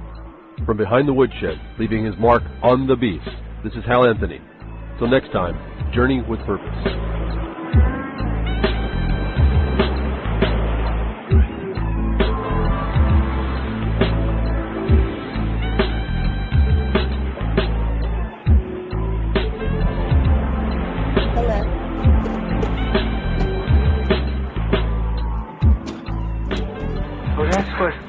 open up a can of whoop-ass feels like. Son, you just opened a whole case of whoop-ass.